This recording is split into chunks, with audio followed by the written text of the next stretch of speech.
Baik, bismillahirrahmanirrahim. Assalamualaikum warahmatullahi wabarakatuh.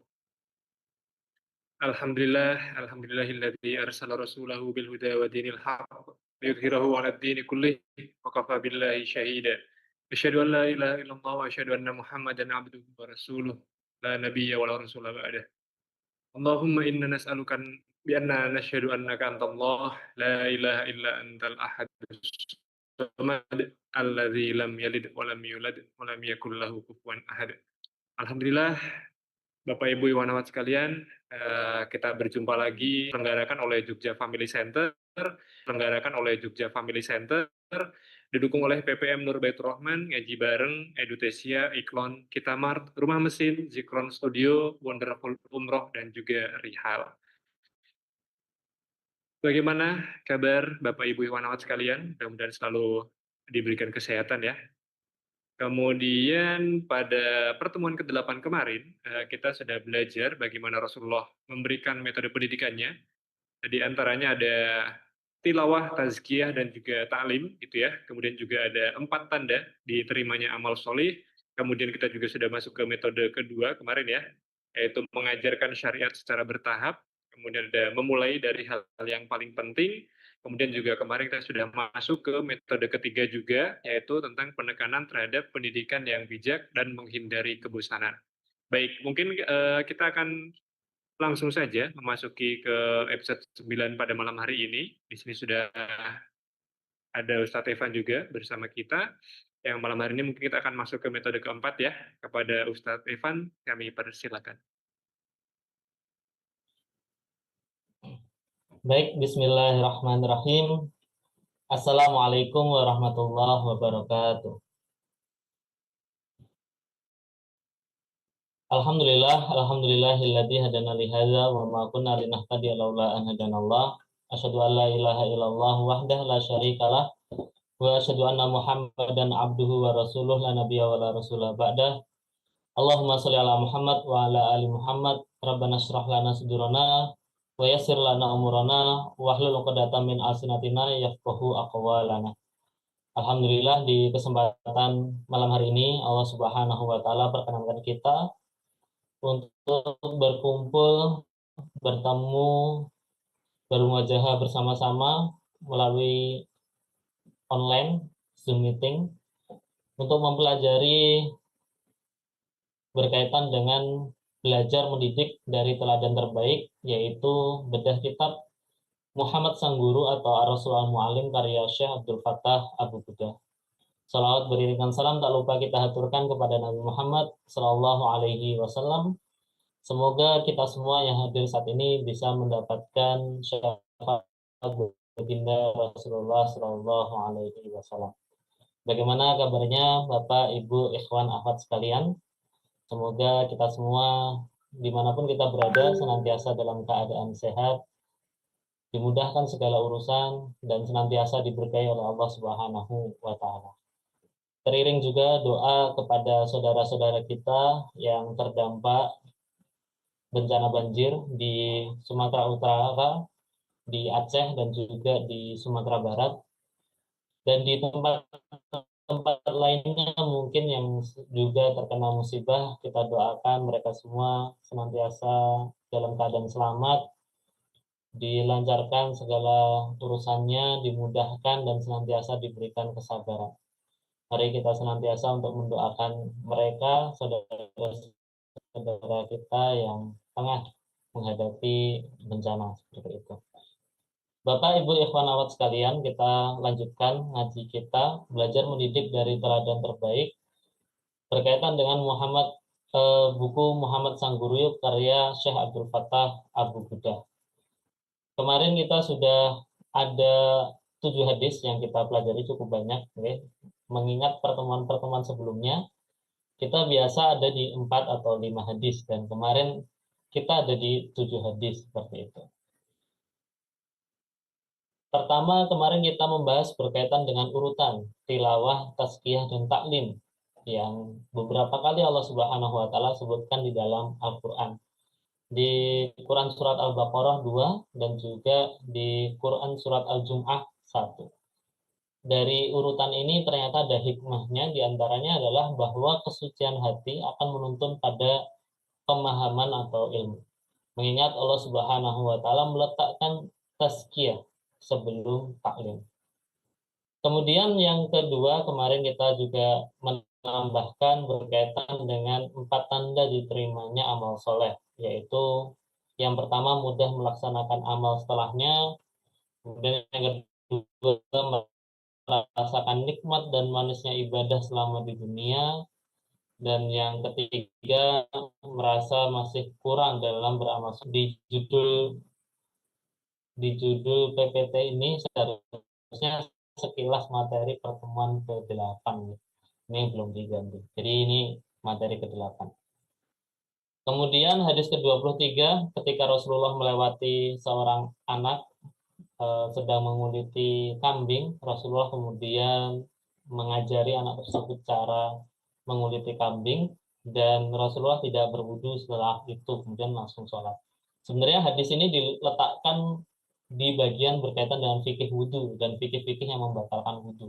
Tetapi bagian kenapa kok ini bisa dimasukkan tentang pendidikan adalah cara Rasulullah ketika melihat seorang anak sedang berusaha menguliti kambing, Rasulullah langsung mempraktikkan caranya. Nah, ini bagian atau aspek pendidikan yang ingin disampaikan di dalam hadis ini. Jadi walaupun hadis ini dikategorikan oleh para ulama berkaitan dengan fikih, tetapi hikmah lain yang bisa diambil adalah berkaitan dengan pendidikan. Kemudian kisah Jundab radhiyallahu anhu ketika beliau bersama teman-temannya yang usianya mendekati akil balik, ya, usianya mendekati akil balik. Mereka belajar iman terlebih dahulu sebelum mempelajari Al-Quran. Kemudian mereka belajar Al-Quran sehingga bertambah keimanannya. Kemudian pesan Rasulullah kepada Mu'adz bin Jabal untuk berdakwah dengan urutan syahadat, lalu sholat, lalu sedekah. Jadi pesannya adalah ajak kaum nanti untuk bersyahadat, kalau mereka taat, maka lanjutkan bahwa Allah memerintahkan kalian untuk sholat 5 waktu. Kalau mereka juga taat, kemudian diminta untuk sedekah. Nah, kata sedekah di sini sebenarnya yang dimaksud adalah zakat, ya, karena yang wajib dikeluarkan dari harta mereka itu adalah zakat. Kemudian hadis ke-26 dan 27 kurang lebih sama, okay, secara lafaz tidak jauh berbeda. Ini menceritakan tentang sahabat yang mempelajari 10 ayat terlebih dahulu dan tidak beranjak sebelum mendapatkan ilmu dan amal yang terkandung dalam 10 ayat tadi. Selanjutnya hadis ke-28 dan ke-29, yaitu dari Abdullah bin Mas'ud yang tidak mengajar setiap hari, khawatir ada kebosanan di hati para murid. Dan Rasulullah juga melakukan hal yang sama. Jadi tidak setiap hari bertalaki bertemu dengan murid memberikan nasihat kepada murid-muridnya, khawatir terjadi kebosanan. Kemudian beberapa pesan yang didapatkan kemarin adalah anjuran untuk tetap bertahap dalam mencari ilmu, tidak terburu-buru dan menghindari nuansa bosan dalam mendidik. Kita memasuki pertemuan ke-9, seperti biasa di bagian kiri bawah terdapat penanda. Apabila warnanya biru ini diambil dari sumber primer, yaitu kitab Ar-Rasul Al-Mu'alim atau buku Muhammad Sangguru yang sudah diterjemahkan ke dalam bahasa Indonesia. Sedangkan sumber sekunder berwarna orange. Kita lanjutkan berkaitan dengan metode penekanan terhadap pendidikan yang bijak dan menghindari kebosanan. Ini Rasulullah Shallallahu Alaihi Wasallam memberikan teladan berkaitan dengan hal ini. Hadis ke-30. An Anas bin Malik radhiyallahu anhu anan Nabi Shallallahu Alaihi Wasallam qol yassiru wala tu'assiru wa basyiru wala tunaffiru. Hadis yang singkat dan insya Allah banyak dari kita yang hafal. Ya. Dari Anas bin Malik radhiyallahu anhu dari Rasulullah Shallallahu Alaihi Wasallam menyampaikan yassiru, permudahlah setiap urusan. Wala tu'assiru, janganlah mempersulit. Wabashiru, dan berilah kabar gembira. wala tunaffiru, dan janganlah kalian membuat mereka jauh. Hadis ke-31 tidak jauh berbeda, kali ini dari Abu Musa al-Asy'ari. Karena Rasulullah Shallallahu Alaihi Wasallam idza ba'atha ahadan min ashabihi fi ba'di amrihi qala. Seandainya Rasulullah Shallallahu Alaihi Wasallam mengutus seseorang di antara para sahabatnya untuk satu urusan dakwah, biasanya Rasulullah Shallallahu Alaihi Wasallam selalu berpesan, basyiru, berilah kabar gembira, wala tunafir, dan jangan buat mereka menjauh, wayassiru wala tu'assiru, permudahlah urusan mereka dan janganlah kalian persulit. Jadi sama sebenarnya, cuma beda urutan ya, beda urutan pasangan. Dari sini ada banyak sekali hikmah dan kita bisa dapatkan. Yang pertama dari Imam Nawawi dalam kitab Syarah Sahih Muslim. Beliau menyampaikan di dalam kitab Syarah Sahih Muslim, fi hadzal hadis al-amru bitabsyir bi fadlillah wa azimu thawabihi. Di dalam hadis ini terdapat perintah memberi kabar gembira dengan adanya karunia Allah, pahala besar darinya,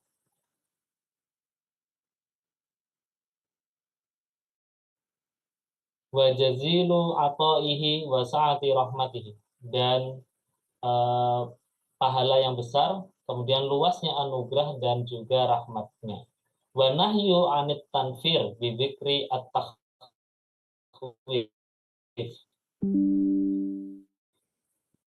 dan mencegah atau melarang orang-orang, Allah juga melarang para sahabat untuk membuat orang-orang menjauh, at-tanfir. Bidzikri at-takhwif, dengan menyampaikan ketakutan-ketakutan, ya. Wa anwa'ul wa'id, serta ancaman, mukhsatan min ghairi mahdotan min ghairi dhammiha ila tabsyir, dengan hanya menyampaikan ancaman-ancaman tersebut tanpa disertai kabar gembira. Bapak, Ibu, ikhwan, akhwat sekalian, ketika dakwah ini disampaikan, di dalam Al-Quran memang ada dua jenis pesan. Yang pertama berkaitan dengan janji Allah Subhanahu wa Ta'ala kepada mereka yang taat, mereka yang mengesahkan Allah Subhanahu wa Ta'ala, mentauhidkan Allah, dan juga mengikuti segala perintah dan menjauhi larangannya, maka ada jaminan atau imbalan bagi mereka surga. Dan ini adalah kabar gembira bagi mereka yang bersabar menaati Allah Subhanahu wa Ta'ala dan juga Rasulullah Shallallahu Alaihi Wasallam. Tetapi ada juga ancaman bagi mereka yang enggan untuk mengikuti hal tersebut. Tetapi kita bisa perhatikan beberapa redaksi di dalam Al-Quran kepada para nabi, kepada para rasul di dalam Al-Quran. Yang pertama kali disampaikan adalah tafsir atau pemberian kabar gembira. Dan itu yang memang diutamakan dan tidak serta-merta menuju takhwif atau menakut-nakuti. Imam Nawawi kemudian melanjutkan penjelasannya bahwa hadis tersebut juga mengajarkan kita untuk bersikap ramah dan santun terhadap orang yang baru masuk Islam dan tidak bersikap kasar kepada mereka.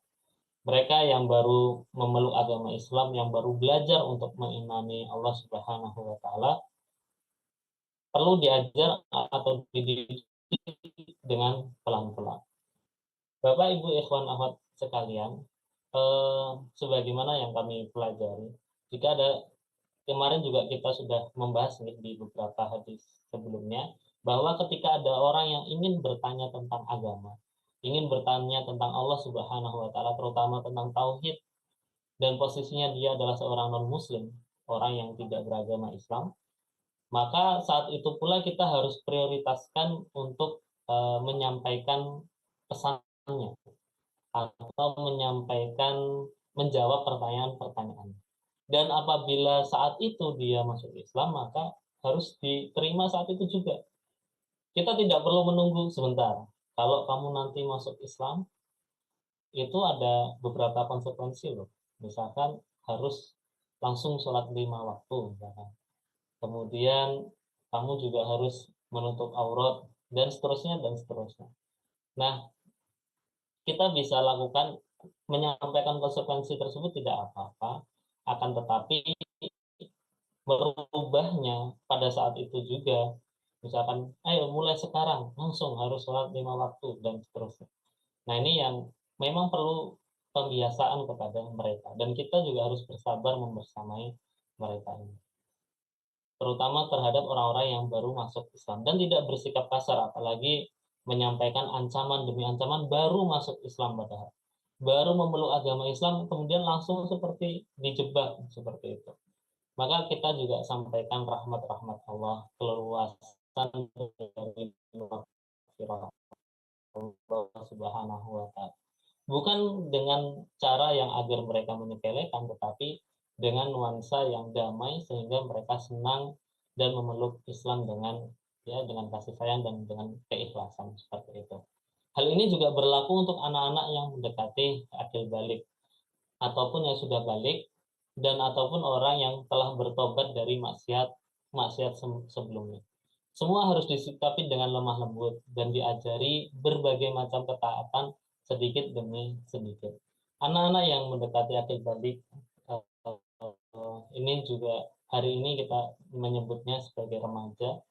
Mereka ini adalah ya yang sedang dilanda, misalkan apabila tidak dididik dengan baik, disebutnya dengan krisis identitas nih.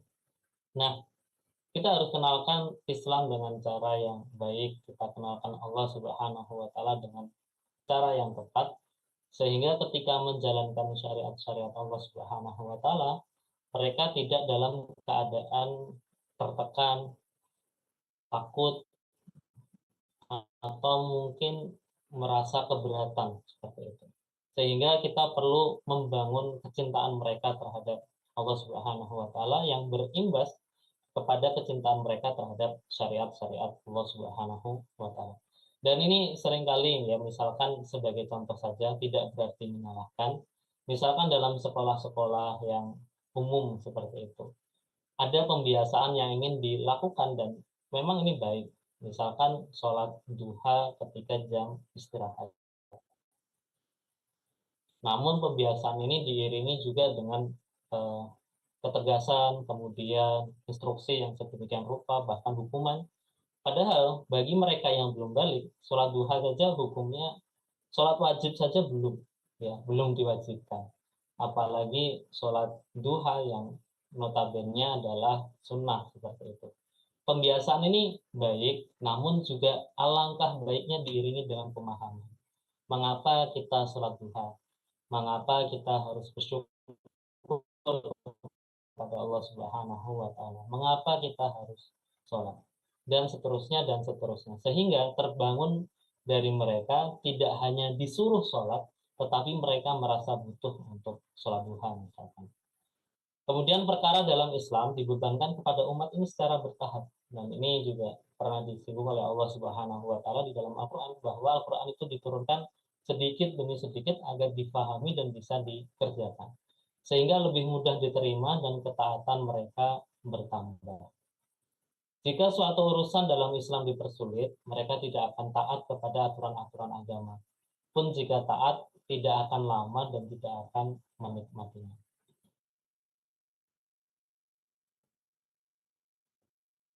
Penekanan terhadap pendidikan yang bijak dan menghindari kebosanan ini dalam praktiknya, ini tambahan dari kami, dalam keluarga bisa memberikan pujian setiap kali anak berkenan untuk sholat, terutama anak-anak yang masih remaja atau di sekitaran usia akil balik.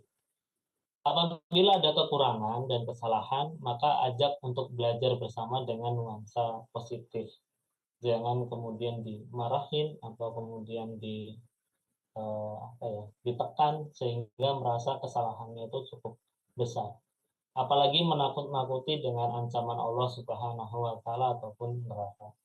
Kalau anak bertanya, kenapa kita sholat? Jangan dijawab kemudian, ya kalau kamu nggak sholat akan dibakar di api neraka misalkan. Nah, ini kan tentu ucapan yang bisa dihindari. Memang perlu disampaikan ancaman itu, tapi ada waktu seperti itu. Dan dalam proses mendidik anak, dalam menjalankan syariat tentu bersabar atas mereka. Dan ini memang pesannya Allah Subhanahu wa Ta'ala. Kemudian dalam lingkungan kerja atau kepada teman, apabila ada syariat yang kurang dari teman atau saudara kita, hindari untuk terburu-buru menyalahkan. Diambil sedikit waktu, kemudian kita mengucap Bismillahirrahmanirrahim, kemudian memikirkan apa langkah terbaik untuk menyampaikan atau untuk membenarkan ini. Tentu jika kita mendapati satu kesalahan, nasihat itu akan lebih baik disampaikan. Tetapi nasihat yang baik adalah nasihat yang berhasil. Ya. Nasihat yang baik adalah nasihat yang diterima oleh orang yang sedang kita nasihati. Maka mencari cara terbaik, metode terbaik untuk nasihat itu agar bisa diterima, itu tugas kita juga. Jadi ya sudah, saya yang penting sudah menyampaikan. Ya memang sudah menyampaikan, tapi sudahkah kita memikirkan cara terbaik menyampaikan nasihat tersebut? Karena selain penting bagi kita untuk menyampaikan materinya, dalam Islam kita juga perlu untuk memikirkan metodenya, metode terbaik untuk menyampaikan nasihat tersebut. Kemudian dalam berdakwah atau pengajian, menghindari membahas hukum-hukum yang rumit atau khilaf yang berat. Ini terutama untuk awam, sehingga perlu mengawali dengan tauhid, akhlak, kisah-kisah Nabi dan juga Rasul, serta sesuatu yang memotivasi dan menguatkan iman. Keterangan tambahan dari Ibnu Hajar dalam kitab Fathul Bari, beliau menyampaikan, wa kadza ta'limul ilmi yang bagi an yakuna bitadrij. Begitu pula ilmu, maka sebaiknya diajarkan secara tadrij atau bertahap. Li'anna syai'a idza kana fi ibtidaihi sahlan hubbiba ila man yadkhulu fi. Karena segala sesuatu, jika di permulaannya itu mudah, maka akan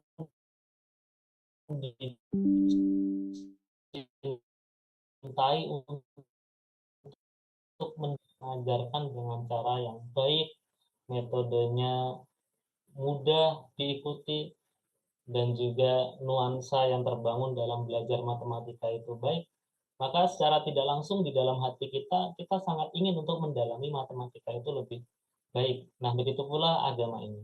Kalau disampaikan dengan metode yang tepat, guru juga memberikan nuansa yang baik, maka murid peserta didik akan lebih cinta kepada agama ini dan ingin mendalaminya lebih lanjut. Watalaqahu biinsad, dan mereka akan menekuninya dengan giat. Wa kanat akibatuhu ghaliban istiyad. Dampaknya mereka akan meminta tambahan, selalu meminta tambahan materi. Bi khilafi diddihi. Ini akan berbeda jika dilakukan sebaliknya. Kalau dimulai dengan cara yang sulit, jangankan mendalami, mempelajari yang baru disampaikan aja rasanya tentu berat. Dan ini merupakan ada satu teori yang hari ini cukup bisa menjadi contoh, yaitu kurikulum spiral Brunner. Ini menunjukkan bahwa kita belajar itu dari sesuatu yang sederhana menuju sesuatu yang sifatnya kompleks dan abstrak. Misalkan ketika dalam usia anak, tentu belajar dengan berbasis tindakan. Anak-anak mengerjakan sesuatu, membangun sesuatu, bermain balok, kemudian mengenal buah-buahan, dan seterusnya. Kemudian mereka melalui ikonik atau berbasis gambar, sehingga mereka mendapatkan visualisasi gambarnya seperti apa dalam berbagai bentuk dan berbagai jenis. Lalu lama-lama simbolik, menggunakan simbol dan juga bahasa, sehingga pikirannya semakin abstrak seperti itu dan juga semakin kompleks. Kompleksitas semakin meningkat seiring usia belajar anak-anak atau usia belajar peserta didik. Ini merupakan akhir dari metode ketiga berkaitan dengan penekanan terhadap pendidikan yang bijak dan menghindari keberpihakan. Selanjutnya kita memasuki metode keempat, dan kita akan membahas satu hadis Hadis ini sederhana, singkat, tapi penjelasannya cukup panjang oleh Syekh Abdul Fattah Abu Buddha.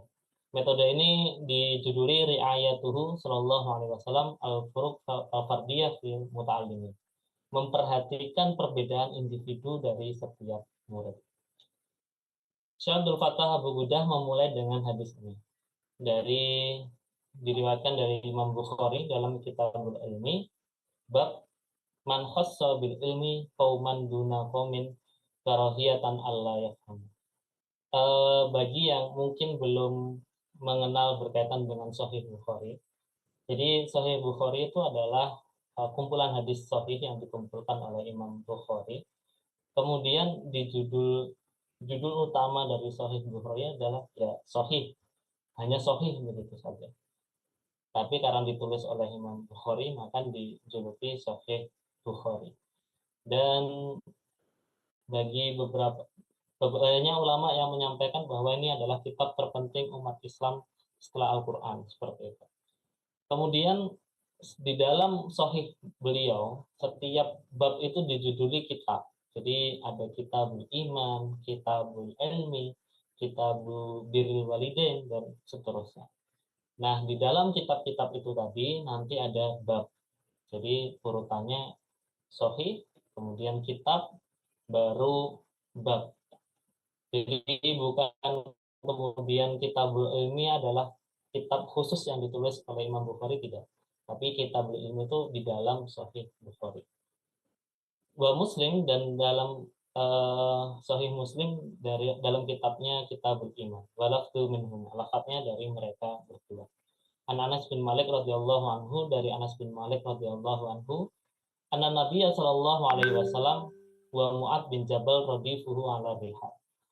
Jadi suatu ketika Nabi Muhammad sallallahu alaihi wasallam sedang bersama Mu'ad bin Jabal dalam perjalanan.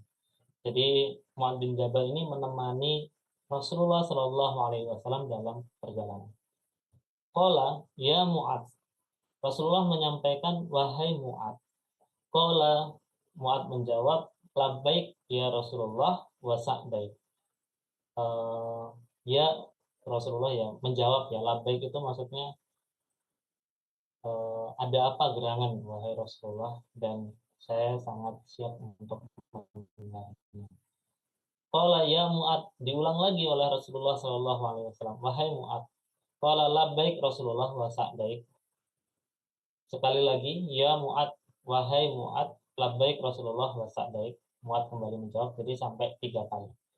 Baru kemudian Rasulullah Shallallahu Alaihi Wasallam menyampaikan pesannya. Ma min abdin yashhadu an la ilaha illallah. Barang siapa atau tidak ada seorang hamba yang bersyahadat bahwa tiada Tuhan selain Allah, wa anna Muhammadan abduhu wa rasuluh, dan bahwa Nabi Muhammad adalah hambanya dan juga utusannya, sidqan min qalbihi, benar-benar jujur dari dalam hati, illa harramallahu alan nar, kecuali Allah akan haramkan dirinya dari api neraka. Jadi tidak ada seorang pun dari hamba Allah Subhanahu wa taala yang bersaksi bahwa Allah Subhanahu tidak ada Tuhan selain Allah, dan juga Nabi Muhammad adalah hambanya dan juga utusannya, dengan keyakinan yang benar-benar dari dalam hati, maka Allah akan mengharamkan dirinya untuk tersentuh api neraka. Kemudian ini pesan yang sederhana, tetapi bagian penting dari metode ini, bab ini adalah pertanyaan dari Mu'ad bin Jabal. Qala ya Rasulullah, wahai Rasulullah, afala ukhbiru bihin nas fayastabshiru. Tidakkah saya harus menyampaikan ini kepada orang-orang sehingga mereka akan senang mendapatkan kabar gembira? Qala la. Rasulullah Shallallahu Alaihi Wasallam menjawab, jangan. Idza yattakilu, mereka nanti akan mengandalkannya. Wa akhbara bihi Mu'ad, dan Mu'ad tetap mengabarkannya inda mautihi, sebelum ajalnya, ta'assuman, khawatir mendapatkan dosa. Nanti berkaitan dengan ta'assuman kita jawab di akhir penjelasan ini. Baik, jadi poinnya adalah Rasulullah menyampaikan bahwa siapapun yang bersyahadat, maka dia akan diharamkan oleh api neraka. Kemudian Mu'adz bertanya, boleh nggak ini disampaikan ke seluruh manusia atau ke orang-orang? Maka Rasulullah menyampaikan jangan, mereka nanti akan bersandar kepadanya. Nah, penjelasannya apa?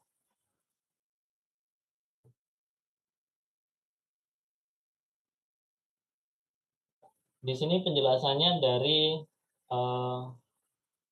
Syekh Abdul Fattah Abu Buddha sendiri. Beliau menyampaikan, aila tubashirhum bidzalika. Jangan memberikan kabar gembira tersebut kepada mereka. Fa'innahum yang tani'una minal amal. Karena nanti mereka beramal i'timadan ala ma yatabadaru min zohirihi min an mujarrada syahadati bil wahdaniyah wa risalah takfi lin najati minan nar. Mereka akan merasa bahwa syahadat kepada Allah dan Rasulnya itu cukup untuk menyelamatkan dirinya dari api neraka. Wala yantabihuna ila annal murada al-ityanu bisyahadataini.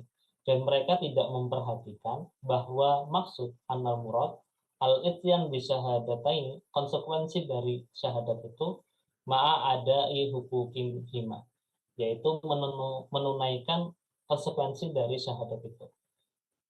Min ita'atillahi wa ita'ati rasulihi fis syara'i wal ahkam, yaitu taat kepada Allah, taat kepada Rasulullah, dan juga taat kepada syariat dan juga hukum-hukum Allah Subhanahu wa taala.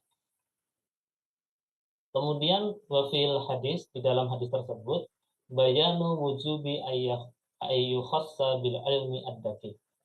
Hadis tersebut juga menyampaikan kewajiban wujubi ayyukhassa bil ilmi, untuk mengkhususkan ilmu ad-daqiq, ilmu yang mendalam. Qaumun fihi adabtu wasihatul fahmi, kepada kelompok yang memang telah cerdas atau matang, wasihatul fahmi, memiliki pemahaman yang sehat. Wa alla yubdala liman la yastahiluhu minat tolabati wa may yukhafu alaihi at-tarahus wal ittikal bitaksiri fahmihi. Dan tidak boleh menyampaikan ilmu kepada orang yang belum siap. Dikhawatirkan mereka akan tarohus, meremehkan, walitikal, dan juga bersandar di taksiri fahmi, karena kedangkalan pemahamannya.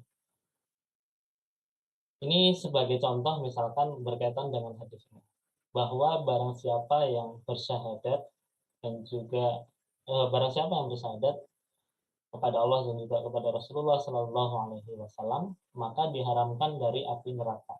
Ya sudah, dari kenapa kita harus beramal banyak? Nah, khawatirnya pemahaman itu yang muncul.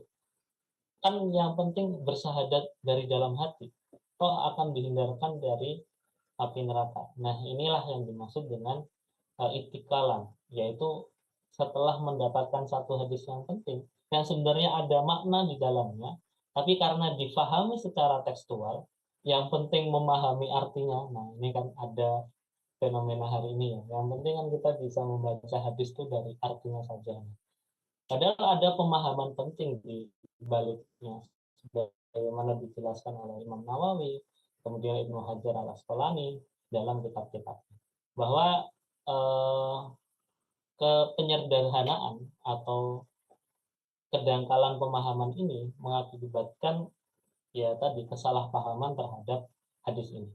Maka Rasulullah Shallallahu Alaihi Wasallam mencegah agar hadis ini disampaikan kepada orang-orang, menyampaikan kepada Mu'adz bin Jabal, jangan disampaikan kepada orang-orang. Nanti mereka akan menyandarkan kepada syahadat saja. Tambahan pemahaman, dan ini nanti kita akan fokus di dalam hadis ke-32 ini. Syekh Abdul Fattah Abu Buddha menjelaskan cukup panjang berkaitan dengan hadis ini. Artinya beliau memiliki urgensi yang sangat besar terhadap hadis ini. dan beliau juga merangkum menyampaikan pendapat beberapa ulama berkaitan dengan hadis ke-32 ini. Hadisnya sederhana, tapi ternyata penjelasannya cukup banyak. Wa qala al-Hafidz Ibnu Rajab dalam syarah Al-Bukhari. Qala ulama, ulama menyampaikan yu'khadu min man'i Mu'ad, didapatkan dari pencegahan kepada Mu'ad ini min tabsyirin nas li alla yattaqilu, mencegah Mu'ad untuk menyampaikan kepada manusia agar mereka tidak bersandar kepadanya. Anna ahadisa ar-rukhas la tusya'u fi umumin nas, bahwa hadis-hadis yang menyatakan rukhsah memang kata awam itu dari kata amun atau umum. Jadi kalau ada istilah orang awam sebenarnya di dalam penerjemahan itu maksudnya adalah umumnya manusia. Li'alla yaksur fahmuhum, agar mereka tidak menyederhanakan pemahamannya anil murad biha, dari makna yang seharusnya dimaksud dari hadis tersebut. Wa qad sami'aha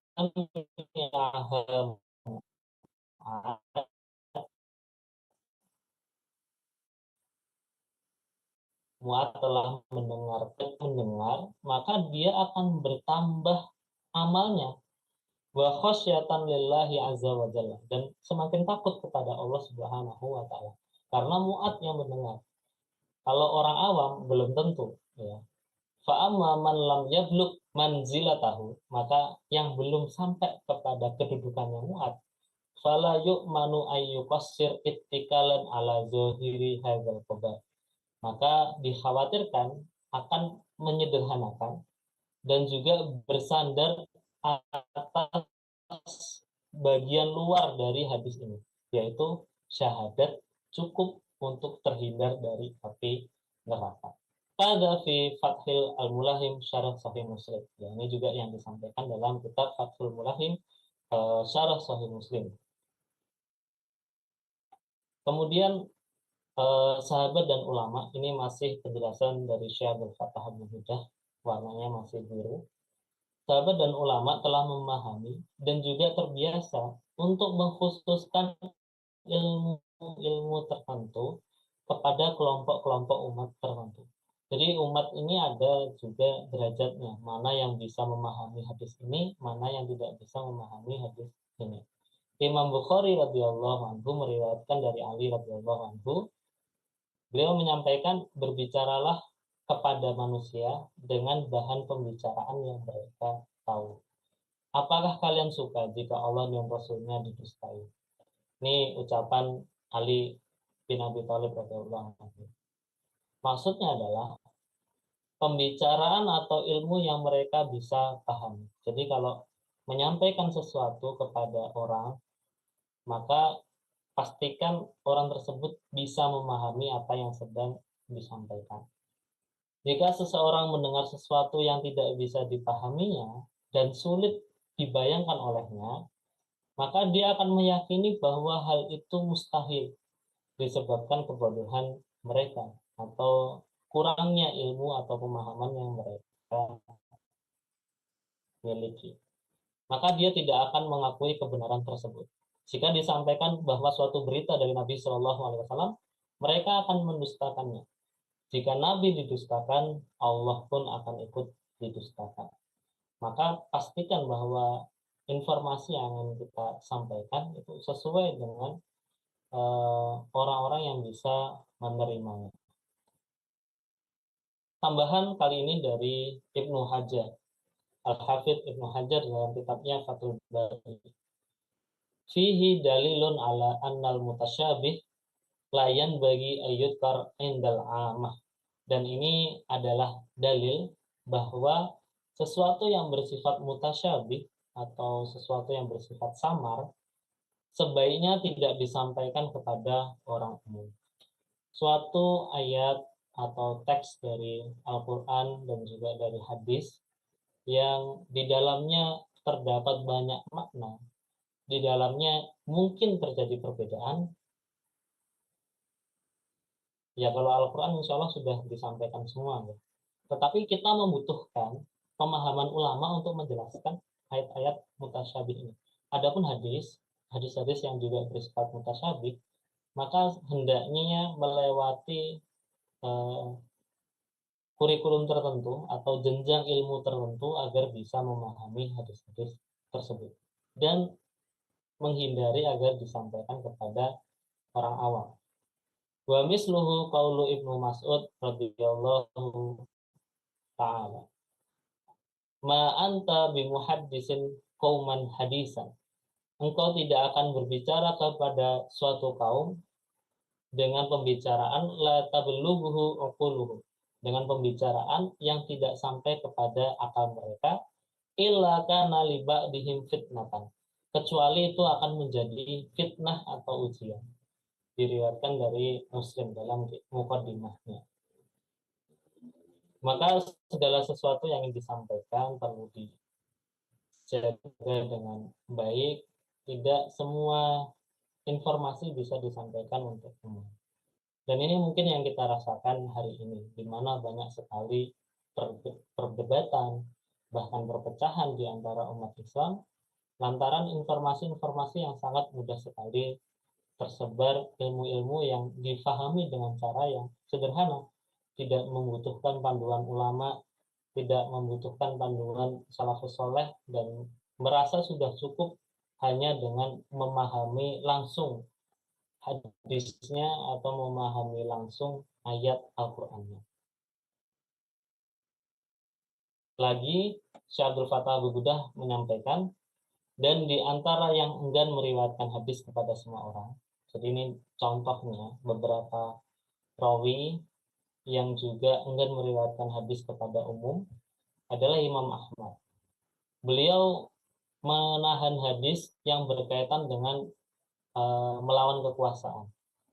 Jadi kalau ada hadis-hadis yang bersifat melawan kekuasaan, Imam Ahmad menahan hadis ini, disampaikan kepada orang-orang tertentu.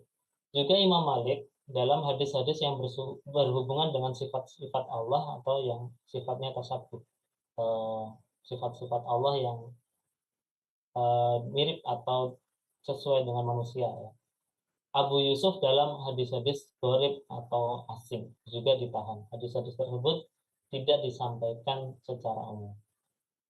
Maka melihat hadis hanya dari zohirnya saja, dari kulit luarnya saja, malah akan memperkuat bid'ah. Jadi kalau cukup, ya sudah, yang penting hadisnya tidak perlu pemahaman ulama. Nah ini malah akan memperkuat bid'ah. Sedangkan zohir atau kulit luar pada dasarnya bukanlah maksud dari hadis tersebut. Ada pemahaman yang perlu digali dari para sahabat ketika mendengar hadis tersebut. Inilah landasan penting dan agung dalam mendidik. Seorang guru, seorang pendidik, seorang mu'alim hendaklah memperhatikan kadar akal dan tingkat pemahaman murid, sehingga memberikan materi yang sesuai dengan akalnya dan menghindari materi tersebut apabila dirasa tidak sesuai. Masih ada tambahan lagi, kali ini dari Imam Al-Ghazali rahimahullah. Sekali lagi ini masih guru, berarti masih dari Syekh Abdul Fattah Abu Budah yang mengumpulkan penjelasan-penjelasan ini. Kali ini dari kitab beliau Ihya Ulumuddin. Wa zaiful muallim an yaqtasir bil muta'allim ala qadri fahmihi. Di antara kewajiban pendidik adalah membatasi penyampaian kepada murid, tidak menyampaikan kepadanya mala yablughu aqlu, yang belum sampai akalnya kepada dia. Fayunaffiruhu, maka kalau itu terjadi, dia akan menjauh, au yukhabbitu alaihi aqlahu, atau akan tercampur akalnya atau kacau lah akalnya. Ketidaan fidzalika, contoh dari ini Sayyidil Basar atau Rasulullah Shallallahu Alaihi Wasallam. Dia juga menyontohkan ini. Faqad kana yura'i dzalika, beliau memperhatikan pendidikannya, buat tahdis dan juga bercakap-cakap wa'izi, dan juga nasihat-nasihatnya. Jadi ketika beliau menyampaikan nasihat, mendidik, berbicara, bercakap-cakap, beliau memperhatikan dengan siapa berbicara dan apa saja yang bisa disampaikan kepada orang tersebut. Faliyabussa ilaihi al-haqiqah. Maka seorang guru hendaknya menyampaikan kepada murid idza alima annahu yastaqilla bi fahmiha. Dia tahu, yakin ya, bahwa murid akan bisa memahami apa yang akan disampaikan. Kemudian walayan bagi an yufsya al alimu killa ma ya'lamu illa kulli ahadin. Maka tidak, mohon maaf, walayan bagi an yufsya al alimu kulla ma ya'lamu illa kulli ahadin. Tidak selayaknya seorang alim menyampaikan semuanya yang dia tahu kepada semua orang. Hada idza kana yafhamuhu al-muta'allim wa lam yakun ahlan lil tifai bihi. Seorang murid yang dapat memahaminya saja, lam yakun ahlan lil tifai bihi, belum tentu bisa memanfaatkannya. Fa kaifa fi ma la yafhamuhu. Bagaimana jika dia tidak paham? Yang paham saja belum bisa mempraktekkan atau mengamalkan, apalagi yang belum paham. Walidzalika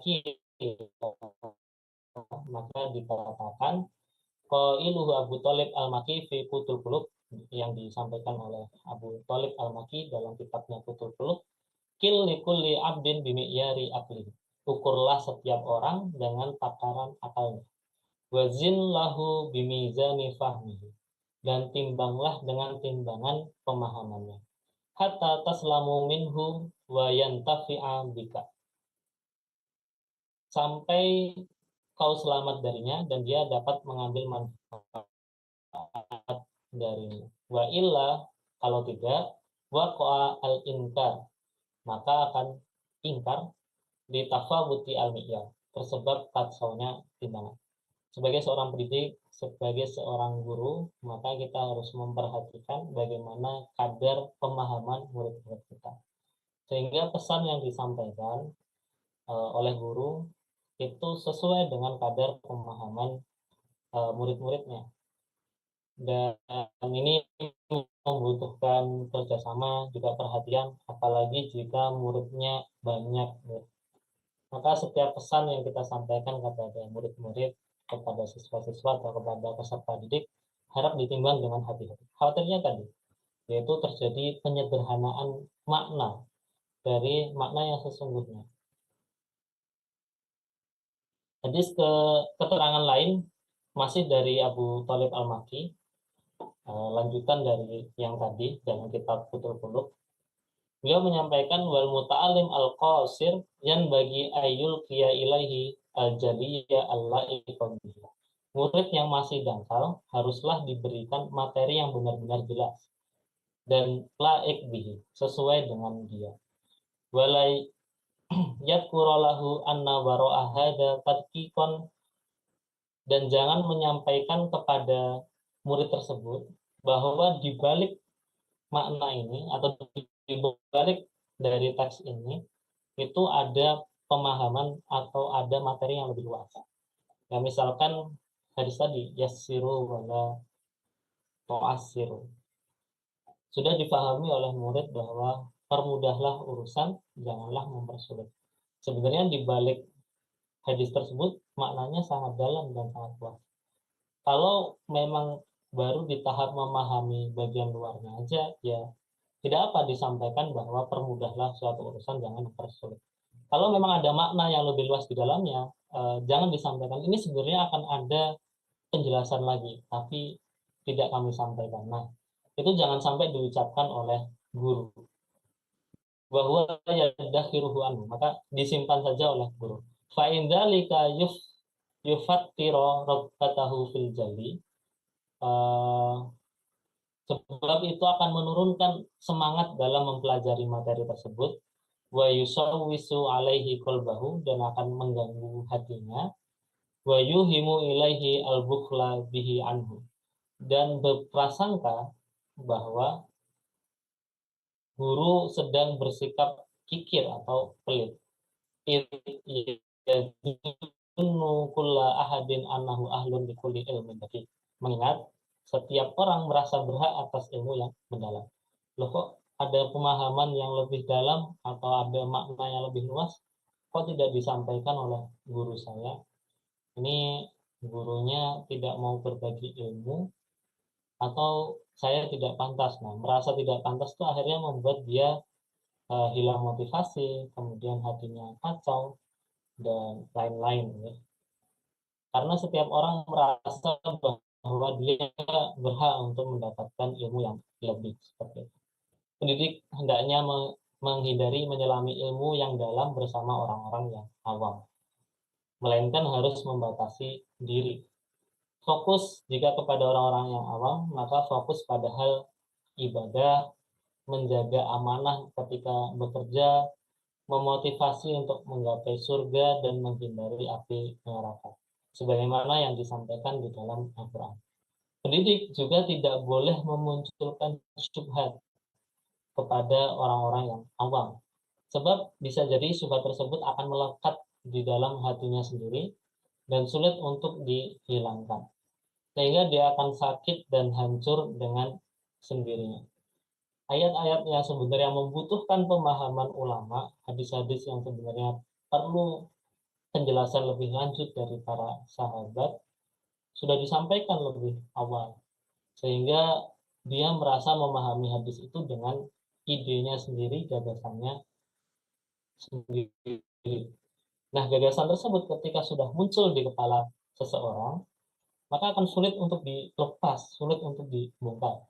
Kita tidak semudah hari ini ya mengajarkan learn, unlearn, dan juga relearn ya.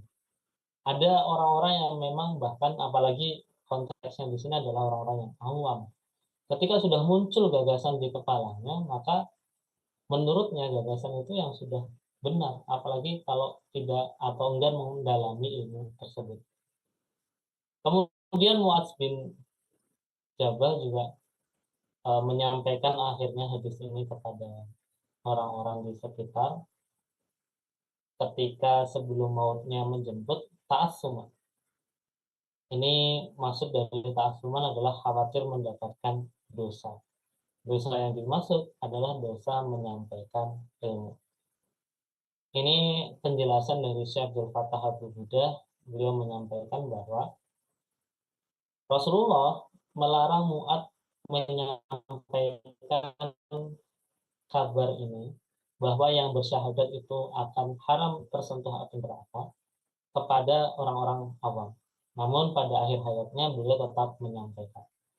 Maka pertimbangan Rasulullah menyampaikan kepada Mu'adz adalah Mu'adz memiliki ma'rifat dan juga ilmu tentang hakikat berkaitan dengan hadis ini. Maka Mu'adz pun juga sama menahan hadis ini sampai waktunya tiba disampaikan baru kepada orang-orang yang terdekat dengan beliau yang menurut Mu'adz bin Jabal adalah sesuai dengan kriteria beliau, yaitu juga memahami makna sesungguhnya dari hadis ini. Mu'adz menyampaikan kepada yang berhak. Demikian penjelasan berkaitan dengan hadis ke-32 ini. Memang cukup panjang dari Syekh Abdul Fattah Abu Budah berkaitan dengan bahwa ilmu disampaikan kepada yang berhak. Dan ini memang menjadi bab khusus di dalam Sahih Bukhari, di dalam Kitabul Ilmi, bahwa menyampaikan ilmu kepada suatu kaum tapi tidak dengan kaum yang lain. Ini menandakan bahwa kita perlu memperhatikan bagaimana kadar pemahaman dari murid-murid kita atau orang-orang yang belajar dengan kita. Maka tambahan, apabila ilmu saja dijaga sebaik-baiknya agar hanya sampai kepada yang berhak serta memiliki kadar pemahaman, maka ini seharusnya berlaku pula untuk aspek-aspek yang lain seperti harta, juga seharusnya disampaikan kepada orang yang berhak dan orang yang bisa memanfaatkan harta itu dengan sebaik-baiknya. Begitu pula kekuasaan. dengan kekuasaan, dengan power yang lebih, maka juga seharusnya dipilih atau diberikan kepada orang-orang yang berhak dan orang-orang yang memiliki kadar ilmu tertentu, sehingga mereka bisa memanfaatkan kekuasaan tersebut dengan sebaik-baiknya. Demikian yang bisa kami sampaikan. Mohon maaf jika ada kekurangan dan kesalahan. Semoga yang sedikit ini bermanfaat. Wallahu a'lam bishawab. Wassalamualaikum warahmatullahi wabarakatuh. Waalaikumsalam warahmatullahi wabarakatuh. Masya Allah. Jazakumullah khair Ustaz Irfan atas materi yang sudah disampaikan pada malam hari ini.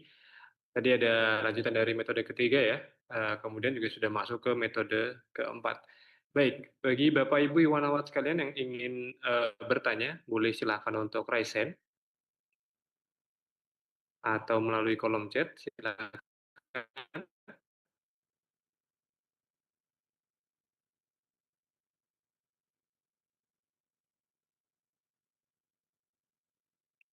Oke, tadi masih ada metode ketiga ya, perkara dalam Islam dibebankan kepada umat secara bertahap, kemudian tidak mempersulit suatu urusan dalam Islam, kemudian metode penyampaian dalam keluarga, lingkungan kerja, dan dalam berdakwah atau pengajian.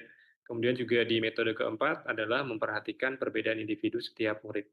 Memastikan informasi yang disampaikan bisa dipahami, kemudian juga ada mengenai ta'asuman ya, atau dosa karena menyembunyikan ilmu. Baik, Bapak Ibu Imanawat, apakah ada yang ingin mengajukan pertanyaan kepada Ustaz Evan? Silakan bisa raise hand.